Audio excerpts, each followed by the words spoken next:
I am delighted to introduce you to a very special guest today. Joining me is Surinder Arora, and he's an award-winning philanthropist, entrepreneur, and he runs the hugely successful Arora Group. He's the chairman and founder of his business, alongside Sunita Arora, his wonderful wife, and his 3 children. He has an incredible portfolio of hotels, including the incredible Fairmont at Windsor, as well as at the O2 Intercontinental Hotel, and also Luton Hoo. He has a huge empire of hotels located around the airports, as well as construction industry, and also is the co-founder of the Arora Foundation. You're one of the most determined, ambitious people that I've met. And thank you for bringing all your wisdom to us so we can also learn from you. And that's what I think I love about this country. Everyone has different dreams. And in life, if you want something, if you want your dreams to turn into reality, you have to have dreams first. You've mentioned luck. How do you define luck? I've always said luck is when preparation meets opportunity. If I didn't have the love and the care from my mum and holding my hand, we wouldn't be sitting here today. Over the last few years, you and Suja have supported us, and we're so grateful and thankful that you've been part of that journey, so we can give back to our communities even more, so that we can help them to create and design a life that's so powerful and so strong, and they can live a fulfilled life.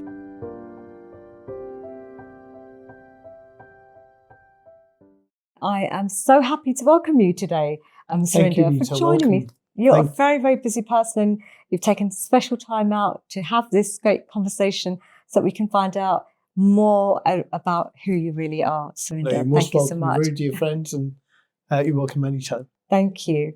So you came to the UK when you were only 13 years old, where you met your parents for the first time. Share with us what have been the key moments for you who made you who you are today. Well, I was actually adopted by my mum's sister when I was just a few days old, back in Punjab in India. And I grew up with them, and I was the only child they had because they obviously couldn't have their own children. And this spoiled me rotten. And I think in 71, when I was about 11, 12, my real mum went back to India and realized what Surinder was getting up to, what a real nutcase. At the age of 11, 12, carrying a knife, gambling, smoking, doing all the wrong things. So she then said to my mum and dad in India, look, you really ruined Surinder. Send him to London. Let me knock him into shape. He can study and you can have him back. So that was really in 72, in April, when I landed at Heathrow, and they were there to greet me. I called them uncle and auntie and my cousin brother, who turned out to be my blood brother. And we went home to Southall, a small 3-bedroom house where mum and dad and my brother were living, and myself. And there was another family lodging with us, which was quite typical in those days, in the 70s and 80s. So we had 8 of us living in a 3-bedroom house. And it was a few days later, I think 3 or 4 days later, they actually sat me down on the dinner table and said, we just need to tell you something.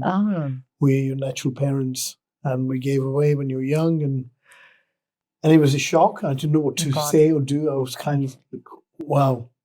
And a few days later, so I'm kind of still trying to digest and work out in my head. And then a few days later, I kind of said to myself, well, Surinder, feel lucky. I've got 2 mums and 2 dads. So ever since that day. And then in life, I think it's also, where your paths cross, where you meet good people, bad people, wrong people, right people.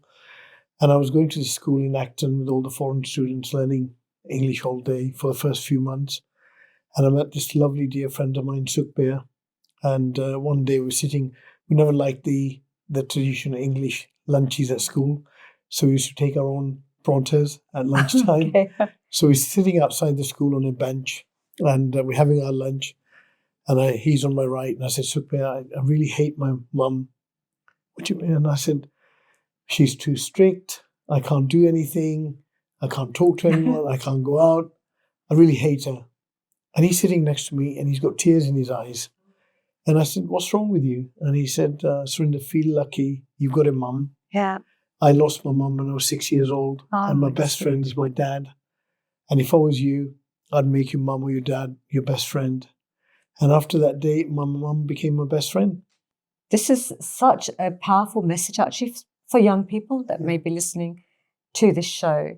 Make your mum and dad your best friend. I've just discovered that now with my mum, and we're like friends, more so than we were when I was growing up. I didn't, we had some challenges when I was a teenager, but now I feel like, oh my God, Mum, you're one of my best friends, which is such a great place to be in.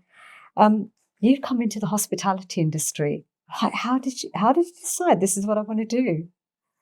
Well, actually, I opened the first hotel in 99. So 99, I was now 41 years old. So not spring chicken.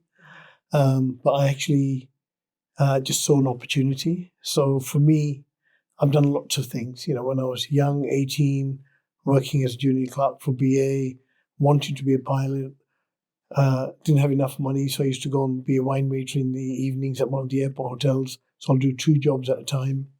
Then in the early 80s, became a financial advisor, as well as working at the airport. So I did that for a few years.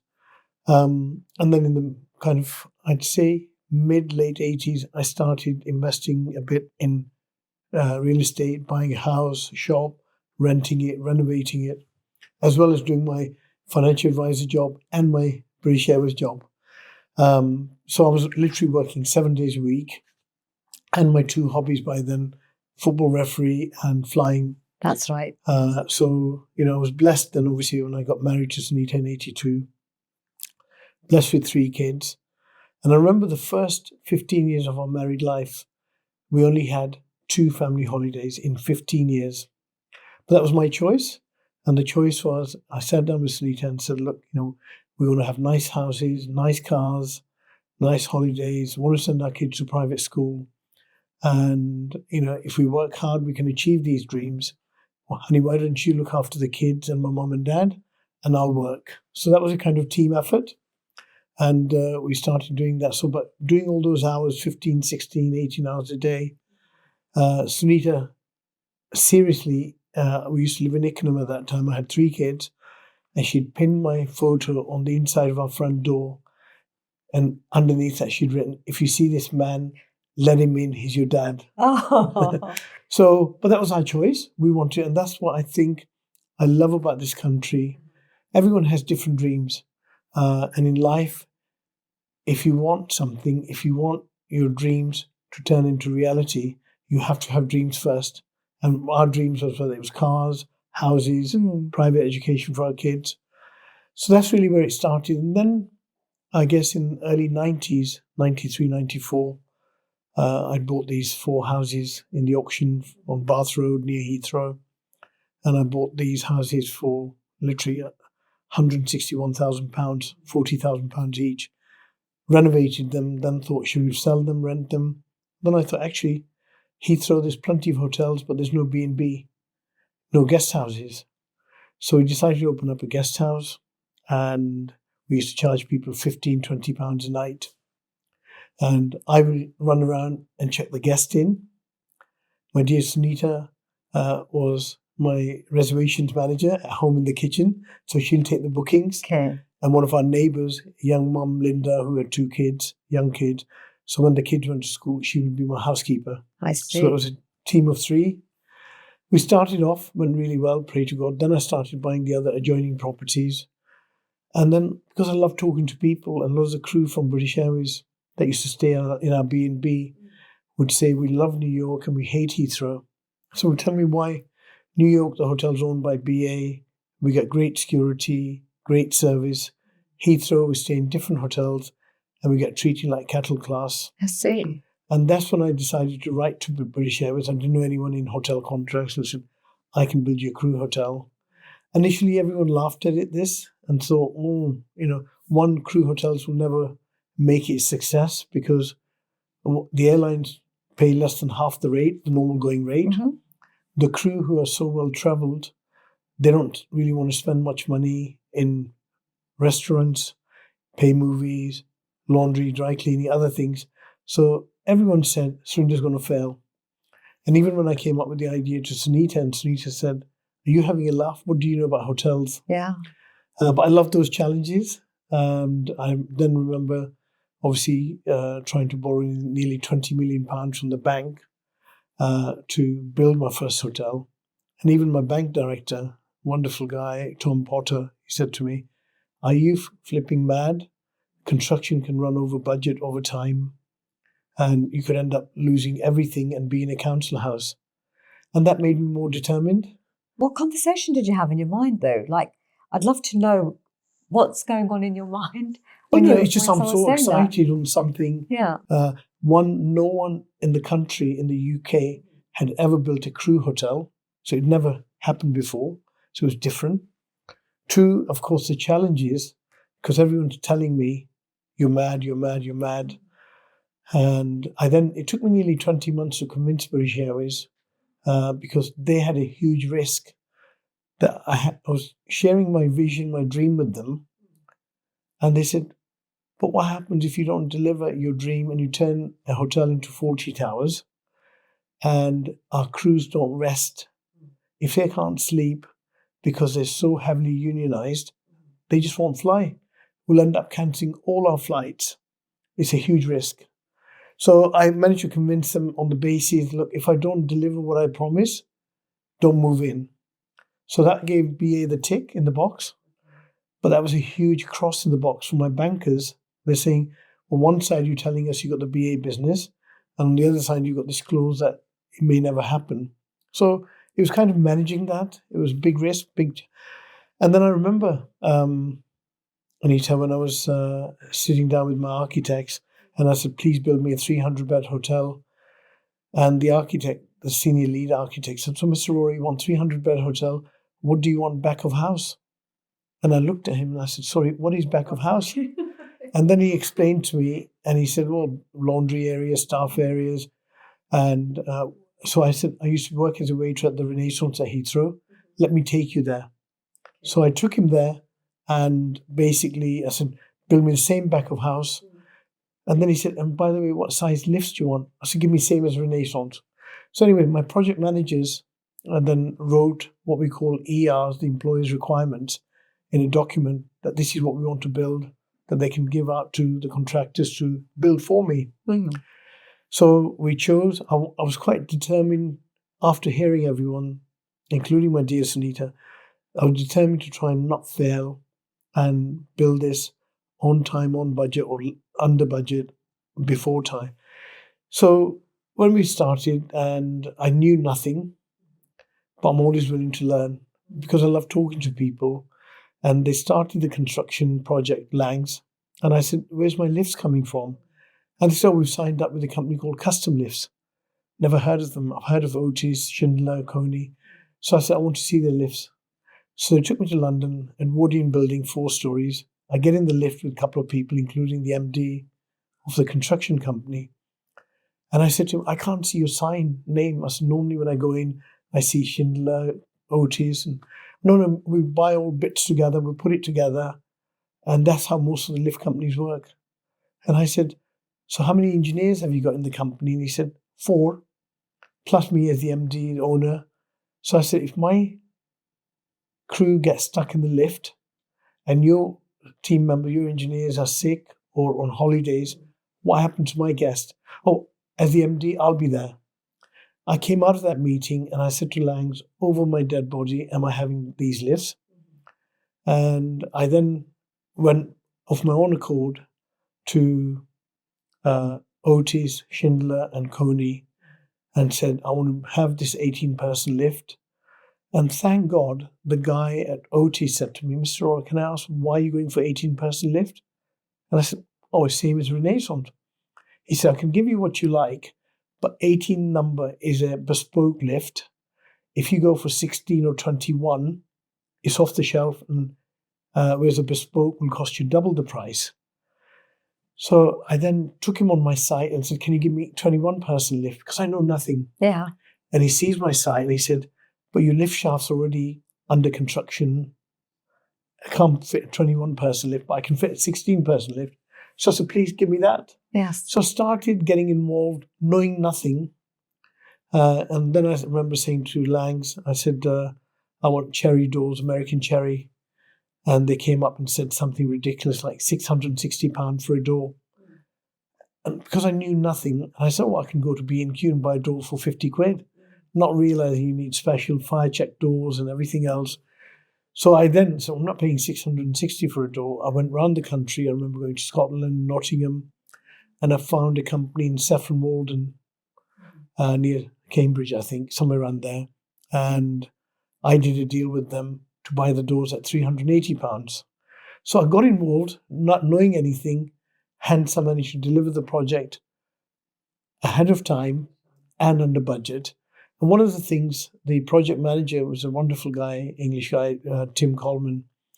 And he said to me, Mr. Arora, I've built a lot of properties, shopping centres, hotels, offices. I've never had a client who actually comes in and talks to the chippies and the sparkies and the plasterers. You come and talk to everyone and they love it and they want to deliver it for you. Hence, we managed to deliver that project 3 days early. That's really good. And you still do all of that? You still speak to I people do, on site? I do, except what I did then was after the first hotel, I only speak from my heart. I hate consultants, but we need consultants. But I used to have like 25, 30 consultants around the boardroom when I was having my construction meetings, monthly meetings.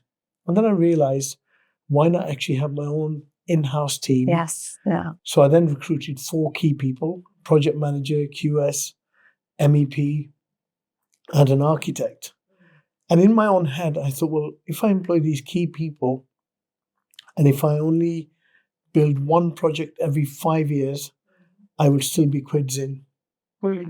So I then got my team together after the first project, and I said, right, you're my construction team. And now all you need to do is the first hotel that I built, we did it in 74 weeks. And we were 3 days early. We were 74 weeks. And this is the cost. And I said, now you need to do the running around for me. Mm-hmm. I'll always get involved. I'm a control freak. I want to know what's going on. But you do the run around. But you're the experts. You need to build a little bit cheaper than what I did, a bit quicker, and a better quality. I'm not asking for too much, just 3 things. Mm-hmm. And so the third hotel we built, my team, it was very similar size to my first hotel, including a basement. So they target themselves, instead of 74 weeks, they target 68 weeks. Okay. And we were 5 days late. And they built it cheaper, better quality, for less. So, and that's really what made me, I'd always said in my head, I'd worked out, how can I be different from the big boys, the Hiltons and the Marriotts and the Intercons? And the way I want to be different is, can I build a 4-star hotel, offer 5-star service at 3.5-star prices? And the only way I can do that is if I can build a bit quicker, a bit cheaper, and better quality. So if you go into my hotels, if you see Sofitel at T5, in July this year, it's 17 years old. And it's later this year we're going to start refurbing it. First time in 17 years. Whereas the big boys, if you ask them, they want to refurb their hotels after 6 or 7 years. So if you choose the right materials, the right quality, and you look after it, then it works. And you've got the right people. So you just need amazing people to be with you on this journey to make things happen. How do you spot talent? Look, that's one thing I think I'm being blessed by His Lordship, that I think I've been lucky and fairly good judge of character. So when I was building the first hotel, and I chose this great general manager, and he was one for me because I needed my leader to be able to roll their sleeves rather than walk around with the hanky and not basically connecting with low-paid workers or team members or guests. So I wanted someone at my level, and that's where I found Guy. He's like my brother after 27 years. So, and then I said to him, I said, Guy, show me the structure, how you're going to run the hotel. So he gave me all his heads of departments and what he's going to spend and how many people and so on. So I said, right, I want to be with you. This is my first hotel. Let's choose the senior team together. Then I'll back off. It's over to you. But the senior team, you and I are going to choose them together. Because I've never worked with him before. So we brought in head of HR, IT, finance and everything else, and housekeeping and so on. And then when it came to maintenance, chief engineer, I wanted one guy in his 40s. Guy wanted this different person, Richard, in his late 20s. And I said, actually, I prefer the mid-40s guy because I think he's got more experience. And the guy said, well, actually, I know of this fellow who's late 20s. I think he'd be a better bet. Because I don't know anything, I said, okay, guy, we're going to go with your man. If you get it wrong, next time I'm going to choose, and it's your choice. And that was the right decision. So I think now whenever they want to go through a selection process for someone senior level, and if they want to see me, and want me to see the candidate, and if I go in there, and I'll be quite quick that if I'm in there for 10, 15 minutes, I'm gone. They know I have no interest. Right. And if I'm there for an hour and a half or 20, whatever. So I think it's just, I've been fairly lucky in just clicking with, either you click with someone or you don't. And that's where I think God's been kind to me. And 9 out of 10, we're humans. We're never going to be perfect. Yes, yeah. But 9 out of 10, I managed to get the right people and have the right. It's just that feeling, the connection. You connect with your intuition. There's something inside you that helps you to make those Correct decisions. You've mentioned luck. How do you define luck? I've always said luck is when preparation meets opportunity. Mm-hmm. If you just think about those words and say, to me, that in life, doesn't matter how brilliant one is, we need that bit of luck. Yes. If you're David Beckham and if you keep hitting towards a goal, and if luck's not with you that day, it's not going to end up in the back of the net. You'll be hitting crossbar and post and staying outside. So, look, hard work, of course. I think if you speak to any entrepreneur around the world, on the planet, they'll all mention the same word: hard work and committed. And plus, you need that bit of luck. And life's been kind. And then again, I think I've also been very fortunate. I look back, and sadly, I lost my dear mum. I've lost both my mums and dad. But my real mum, I lost her 30 years ago. And the way she always used to work so hard, that she only wanted to work hard in factories and cleaning jobs, only to look after her children, her family. Because she was never educated, she wanted, so at least my 3 siblings all went to university and studied. I was the odd one out because I was with my other mum and dad, and they just, so whatever happened. But I'd always tell my children that if I didn't have those smacks from my late mum, if I didn't have the love and the care from my mum and holding my hand, we wouldn't be sitting here today. I'd probably still be working at British Airways, living in a 2-bedroom flat, ringing a bicycle. So life's been kind. You're one of the most determined, ambitious people that I've met. No. And thank you for bringing this to, bringing all your wisdom to us so we can also learn from you. You are so good at networking. Honestly, I've seen you. Like you say, you love speaking to people. You love talking to people. And you are amazing at dealing with some really high stakeholders. What's the magic and what's the secret in how you deal with people at very, very high levels in government or anyone that's doing so well? Well, I think something earlier on, dear Avnish said, come on, it's only Surinder. Treat him normal. And I think the first time I was refereeing a football game, a senior game, QPR reserves against Tottenham, and my legs were like jelly. I turned up on the pitch with my 2 linesmen, and because I was so nervous, in the olden days there was Stan Bowles who used to play for the first team. He was coming out of injury and he was playing for the reserves, and I was refereeing the reserves. It was a big game for me.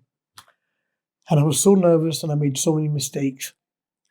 And then I spoke to the senior referee and he said, Surinder, next time when you turn up on the pitch, treat them like school kids. And I'd never been nervous again. I'd never, So I think when I deal with anyone, I think we're all humans. At the end of the day, I've been so blessed. Our paths have crossed, and we've met so many wonderful people. But that again goes back to the same principle that you can only clap with two hands. Life is a two-way traffic. And if people don't have respect for you or vice versa, then you move on. Life is too short.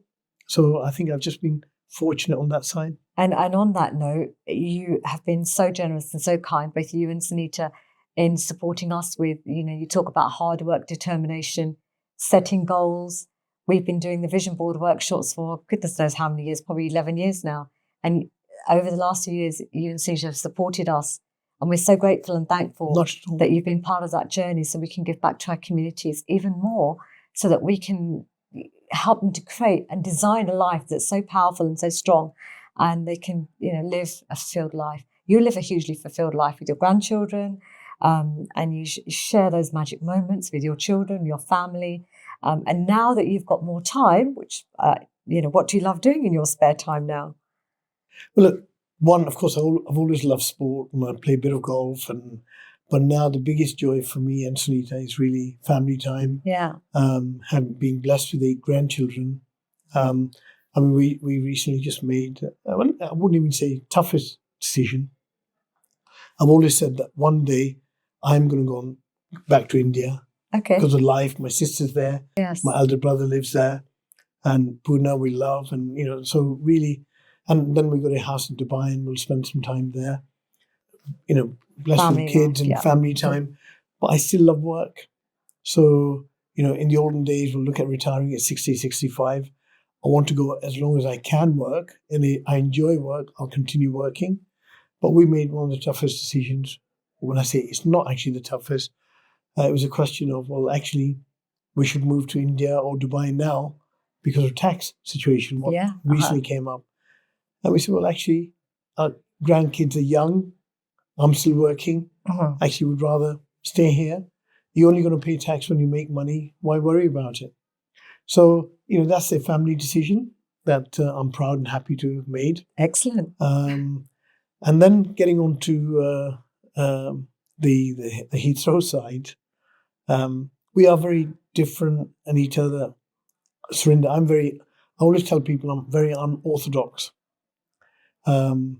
And I always in life have loved the words of the David and Goliath, that playing and having those challenges and dreams. Because my late mum always used to say, son, just imagine a step ladder and always make sure you look step ahead so you remain ambitious, and step behind so you never forget your past. So getting that. So thinking outside the box, one of the things I have come across, when I came from India in 1972, Heathrow, when I landed at Heathrow, was the busiest international airport in the world. It was the cheapest airport in the world. And sadly, over the last 2 decades, especially when it was acquired by the Spanish and then the others, Heathrow has become the most expensive airport in the world. In fact, we are nearly twice as expensive as Paris, as Schiphol, as New York, Los Angeles. We're 4 times as expensive as Singapore and Dubai and other airports. So it's been in the back of my mind that it's a huge business, and one day we're going to break their monopoly.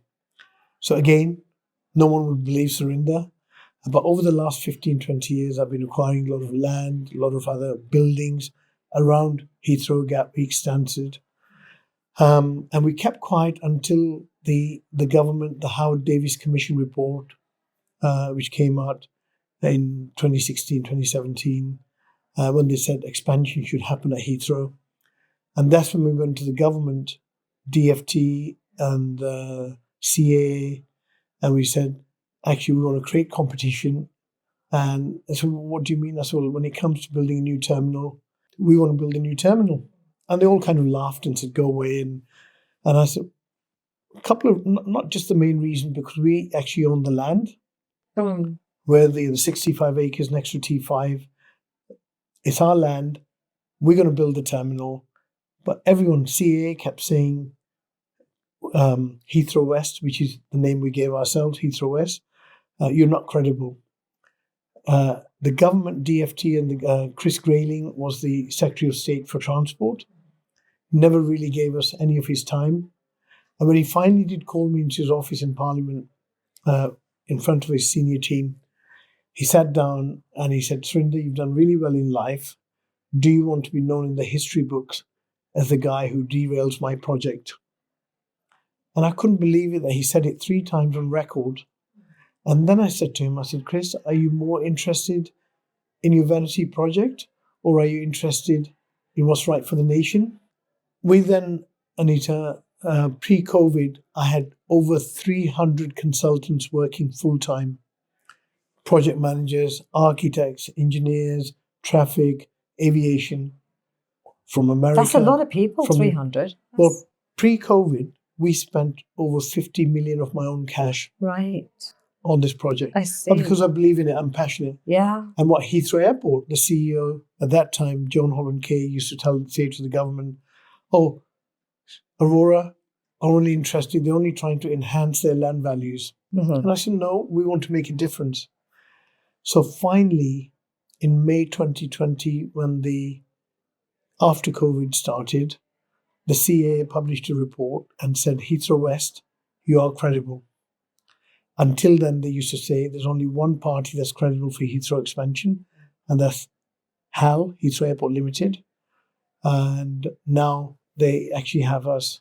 So now, of course, the Chancellor made the announcement earlier this year, and we've been working back on it since last year. And since last year, the airlines have actually realized after COVID, the Heathrow's monopoly behavior is so outrageous, right, that the way they've been ripping us off as a nation is unbelievable. Because some of the examples, because the way the system is regulated is basically, they call it the RAB, the Regulated Asset Base. The more they spend, the more they make. So last year, the results came out a couple of months ago for Heathrow Airport, and their turnover was just over 3 billion. Their profit was nearly 2 billion. Wow. Now you tell me which business. So what they've been doing is, and the airlines have now found out, and the government are beginning to wake up to the reality and say, we have an issue here. So if I give you some of the examples, Tim Clark, from Emirates, mentioned to me a few years back that HAL removed 3 trees around the airfield, around Heathrow, and they charged the airline £76,000. And then one of the airlines said to me, what do you spend in your smoking shelters in your hotels? And I said, £30,000-40,000 for a smoking shelter. He said, they built a smoking shelter at Terminal 4 and they spent 1.1 million. They converted 2 rooms in one of the terminals into disabled toilets and they spent £500,000 each. So if these are not gold plated, we built a car park for British Airways on the south side of the airport near cargo, and we spent about £10,000 per space for a car park 10 years ago. Gatwick have built a car park last year and they've spent about £16,000, inflation and time. 10 years ago when we spent £10,000 per space, Heathrow built the car park at Terminal 2 and they charged the airlines and the passengers £62,500 per space. When I was building a Premier Inn for £45,000 with a bathroom, air conditioning, windows and everything. So this is how we've been ripped off as a nation. Yes. And that's where we've said we're going to make a difference. We will come in, we'll build, and we'll create competition.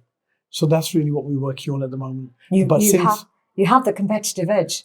Yeah, but since last year, I felt before the Chancellor came out about Heathrow expansion, we'd started working with IAG, British Airways, Virgin, and now American Airlines. And earlier this week, Amex, American Express guys have come forward that they've all joined our campaign, which is called Heathrow Reimagined.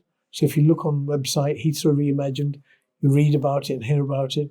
And I think we will make a difference for the future generations. You will be leaving a legacy, and I wish you all the best success in achieving the outcomes, and you're so determined. You're going to do it, and I'm Thank you. excited for the future. And it's good that the public get to know about this as well. It's about raising awareness, right? Which Thank you. You're good at with the Arora Foundation as well. You've had some amazing balls that Oh Avish my and I have God. attended. And you've been very kind in supporting us and lots of other dear friends. And the last one we did in November, Yes. I think the total raise was about 1.58 million. I never thought, I used to say to Sunita, you'll never raise over 1 million because of the times we're in. I'm so proud of Sunita and Raj, and the girls have done incredibly well. It's hugely inspirational for us as well as a foundation with the Goal Foundation, and the Arora Foundation has really helped us a lot along the way. And you've had the most glamorous, interesting balls, and you've supported some incredible charities. So I just want to say thank you for being that leading light for the world of philanthropy and the difference that you make to thousands and thousands and millions of people. And everything you're doing, you're really, you're leading the way for so many. And if there's one last piece of advice that you could leave for young people, especially in this day and age, what would it be? I think I've always had a couple of principles, but I've always said that you have to have dreams before you turn them into reality. Not everyone wants to run their own business, not have the headaches, whatever you choose. My elder brother wanted a job, and he now does 2 or 3 days a week in a charity shop for Thames Hospice. He's proud. We're proud of him. It's whatever gives him peace. A lot of people will think money brings happiness and money brings all the luxuries in life. I think it's whatever in life, having the right balance is so important. And that's one of the things I'm doing now. And since last year, I said to Sunita, let's enjoy life a little bit more. Family time, holiday time. Yes. And I still want to work hard, but maybe in a different format. So, and for young people, I've always tried to teach my children, and hopefully I'll do the same with my grandchildren, is always respect the elders. Yes. And respect the value for money. Because I've just seen so many businesses, and there's another one, I know someone, distant friends, family, that they did so well, the first generation, the second generation, and sadly the third generation running it to the ground. So we all got to be careful, and we're all got to be sensible. And I think respecting the elders and having value for money, you can never go wrong in life. And also you have self-worth, huge amount of self-worth that comes across that I see in you. Exactly. That you're just, you're giving out. I can feel the vibration of how much confidence and self-worth you have for you and your belief in yourself. Yeah. That's just amazing. Thank you so much, Surinder. It's been great. Thank you for your time. And I've just had such a lovely time here at the Fairmont Windsor. If you haven't been, come along and, spend some time, book yourself in for a couple of nights and enjoy the amazing spa and, have a great experience. And also at the O2. Thank you so much, Surinder. Thank you. Thank you.